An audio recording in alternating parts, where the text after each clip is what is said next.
Curves in Maya are non-rendering objects that can be used for path animation or to create controls for rigs. There's a few different ways to create these curves in Maya, but each way you create them, it's still creating what's called a NURBS object, which is short for non-uniform rational B-splines. While any curve tool can create a curve, each tool creates paths that are manipulated in a few different ways. Generally, a curve is made up of control points, right? We can go to edit points and kind of see these controls along the curve, right, which are attached to the curve itself, but they determine how the curve is created, and they're kind of attached to that.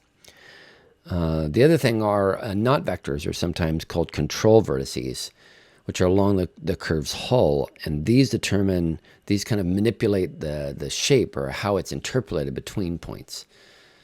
Now, Bezier curves like this over here also have curve points and control vertices, but these control vertices have Bezier handles on either end that kind of determine the shape. Generally, this is a little bit easier for people to understand. It works like other tools like Illustrator, or even when you're working in the graph editor, it might make more sense because those have these Bezier handles. In Maya, there are some differences in creating the NURBS curves. You can use the EP curve tool or the CV curve tool, but you always have to click on the grid. When you do that, it's creating edit points, and it sets up the control vertices known as the CVs placed automatically, which attempt to shape the curve between the points. That's in this example, that's how this was created. Now, this does assume that when you're creating it, you're setting the curve degree to cubic rather than linear, but I'll explain that when I get to that point. A linear is a straight line between edit points, while cubic creates the control vertices that are off the side of what's called the hull. And you can actually view the hull here, right? And it's got these little points along it on the control vertices that are along what's called the hull to kind of help shape that curve. When it's cubic, it creates those points. When it's set to linear, it does not. When using the CV curve tool, you have to click on the grid to create these control vertices that will be initially displayed on the curve's hull, represented by straight lines between the vertices, and then the edit points will be placed automatically to attempt to shape the curve whenever you click down and create a new point. So to create a curve, we have to either choose the CV curve tool or the EP curve tool, and we can do that from the Create menu. So Create, Curve Tools, and there's a CV curve tool and an EP curve tool. But no matter which one we use, we have to start creating the curve on the grid, either in the perspective view or an orthographic view, such as top, front, or side, because the curve must be started on a flat surface. Then the control curve and its points can be manipulated later with the Move tool. So I'm going to create a couple different points, and I hit Return to complete that curve.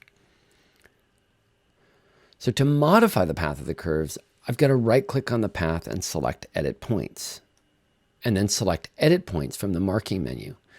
Then I can select a point along the path and use the Move tool, so I can select that point and press W to move. If it's off, you press W to move.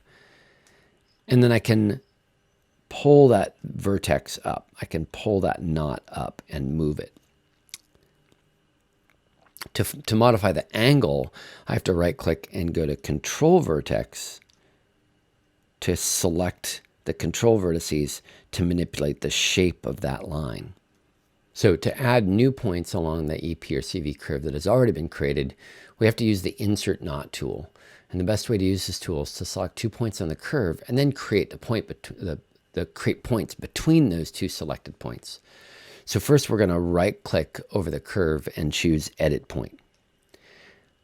Then I'm going to select 2 points that appear along the curve. So I'll select, and actually I'm going to press F to get closer so we can kind of see this a little closer.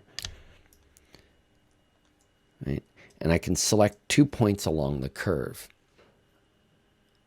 I have to bring up the Insert Knot options, and I can do that from the Curved Surfaces shelf. If we go over to where it says Insert Knot, if you double click on that, it's going to bring up the option box.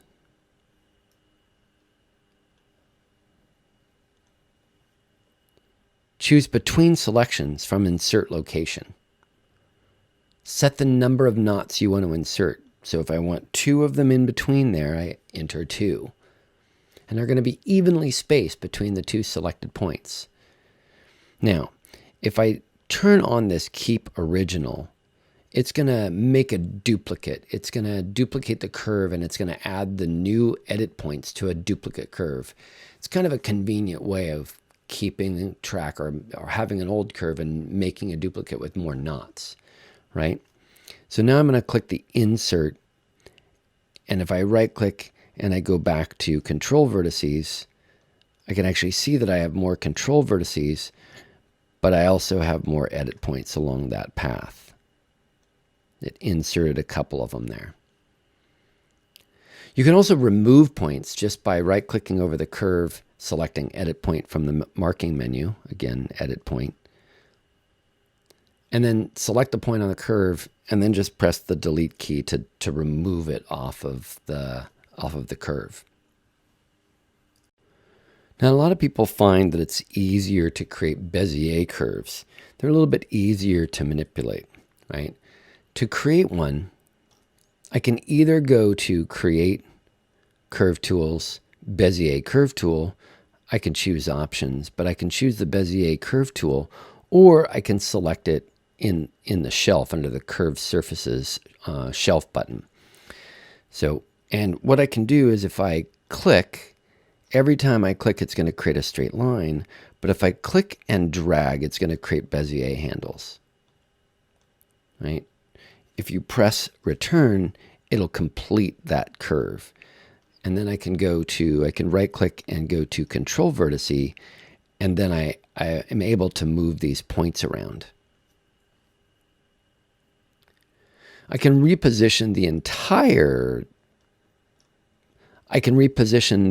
thing by just selecting it, pressing W on the keyboard, and then I can move it up.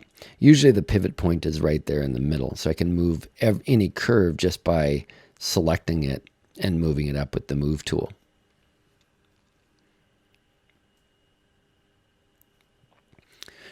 If I'm on the Bezier tool and you go to Control Vertice, I can actually, I've got Bezier handles on here, but here's more of like a corner point.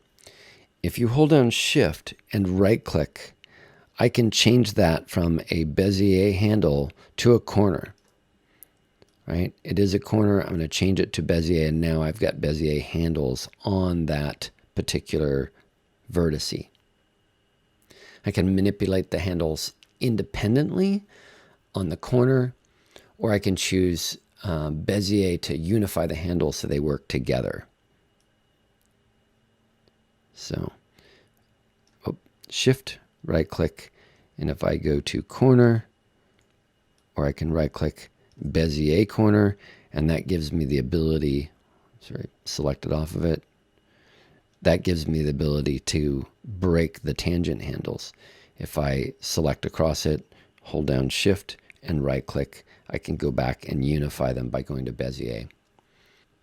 If I want to add new points along that curve, the process is a lot easier with the Bezier tool. I can just go back and select the tool and click on any point along the curve to add new points. And they automatically, if it's on a curved segment, it automatically gives it new handles. You can also remove these points just by right-clicking over, generally if it's not selected, I can right-click and again go to Control Vertice and then select a point along the curve. Let's say I select this one. I'm going to go back and deselect that tool, right-click, go to Control Vertice, select one of the control vertices, and just press the Delete key to get rid of them. So I find that it's a lot easier. People find this a lot easier to manipulate curves with.